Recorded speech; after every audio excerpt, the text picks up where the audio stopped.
குழந்தைகளா, இன்னைக்கு உங்களுக்கு ஒரு கதை சொல்ல போகிறேன். முயலும் ஆமையும். அந்த கதையை நான் உங்களுக்கு சொல்கிறேன். ஒரு முயல் வேகமாக போயிட்டு இருந்துச்சான்.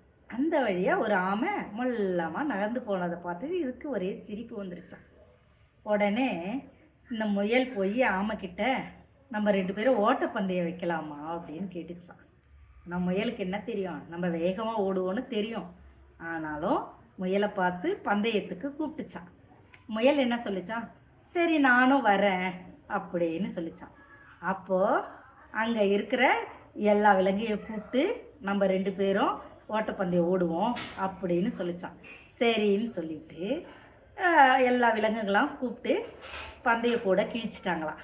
அப்போது முயல் என்ன பண்ணிச்சான், வேகமாக ஓடலாம், நம்ம இந்த ஆமையை தோக்கடிக்கலாம் அப்படின்னு ரொம்ப சந்தோஷப்பட்டுட்டு ஆமை தோற்று தான் போக போகுதுன்னு வந்துச்சு. ஆமைக்கே என்ன சொல்லியும், சரி நம்ம தோற்று போவோமோ என்னவோ, கலந்துக்கலாம் போட்டியில் அப்படின்னு சொல்லி முயல் சரின்னு 2 பேரும் கோட்டில் ரெடி ஸ்டார்ட் 1 2 3 சொல்கிற உடனே முயல் வேகமாக ஓடிச்சான்.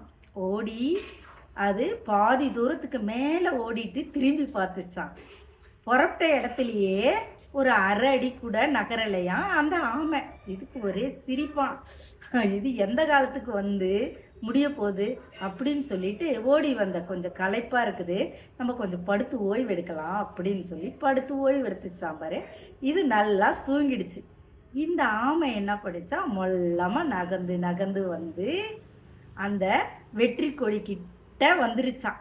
வெற்றி கொடி கிட்ட வந்து அந்த கோடை தொடப்பொழுது முயல் என்ன பண்ணிச்சான், முழிச்சு பின்னாடி பார்த்துச்சா, ஆமையை காணோம். இன்னும் அதே இடத்துல தான் நின்றுட்டு இருக்கோ அப்படின்னு ரொம்ப ஏளனமாக பார்த்துட்டு இருந்து பின்னாடி தான் பார்த்துச்சு, முன்னாடி பார்க்கவே இல்லையா. அதுக்கப்புறமா தான் முன்னாடி பார்த்தா அந்த வெற்றி கொடியை, அந்த கோட்டை அது தொட்டிடுச்சு. தொட்ட உடனே ஆமை ஜெயிச்சுதா, எல்லா விலங்கும் கை தட்ட ஆரம்பிச்சுதான். ரொம்ப வெக்கப்பட்டு முயல் அப்படியே இதுவாயிடுச்சான். இதுலேருந்து என்ன தெரியுது குட்டி, நம்மளுக்கு ஒத்த ஆளு கூட தான் பந்தயம் வைக்கணும். அதே நேரத்தில் ஒருத்தரை ஏளனமாக நினைக்கக்கூடாது. அவங்களால முடியாதுன்னு நம்ம நினைக்க முடியாது. அவங்களுக்குள்ளேயும் நல்ல திறமை இருக்குது. இதிலிருந்து ஒரு நல்ல பாடம் கற்றுக்கிட்டீங்க. பாய்.